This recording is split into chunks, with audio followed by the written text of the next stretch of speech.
कहानी नानी के घर की दिवाली। दृश्य एक, छुट्टियों की खुशबू। कॉलेज की घंटी बजते ही आर्या अपनी सीट से उछल पड़ी। दिवाली की छुट्टियां शुरू हो चुकी थी, अब बस नानी के घर। उसने अपनी सहेली सिया से कहा। दिल में वही पुराना उत्साह था, बचपन वाली दिवाली, नानी की मिठाइयाँ, मामा का मजाक और छत पर दिए की कतारें। शाम की ट्रेन में बैठते ही आर्या ने खिड़की से बाहर झांका। खेतों में धान की बालियां लहरा रही थी, हवा में मिट्टी और धुएं की महक थी।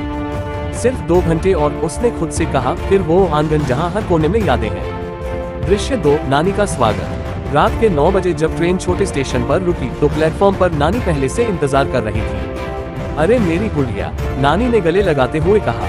नानी की गोद की वो गर्माहट, जैसे हर थकान मिट गई हो।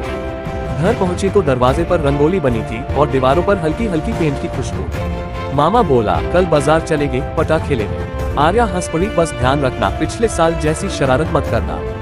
दृश्य 3, गांव की सुबह। अगली सुबह आर्या छत पर गई। सामने खेत, पीछे पहाड़ी और हर घर में दिवाली की तैयारी। बच्चे फुलझड़ियां घुमा रहे थे और औरतें आंगन में दिए सजा रही थी। नानी ने रसोई में गुजिया, चकली और बेसन के लड्डू बनाए, जिसकी खुशबू पूरे मोहल्ले में फैल गई। आर्या बोली, नानी आज मैं भी लड्डू बनाऊंगी। नानी मुस्कुराई, पहले एक खा ले, फिर हिम्मत जुटा लेना।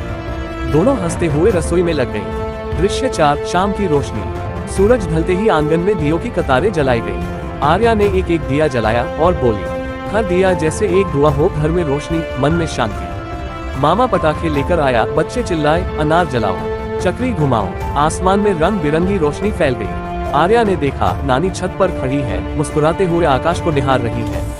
उनके चेहरे पर दियों की लौ पड़ रही थी, जैसे सारा जीवन उस रोशनी में चमक रहा हो। दृश्य 5, नानी की सीख।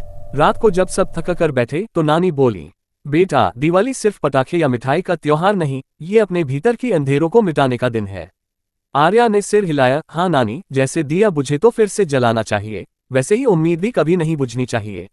नानी मुस्कुराई, बस यही तो दिवाली का असली मतलब है। दृश्य 6, वापसी का दिन। जब छुट्टियां खत्म हुई तो आर्या की आंखें नम थीं। ट्रेन चलने लगी, नानी प्लेटफॉर्म पर हाथ हिला रही थी।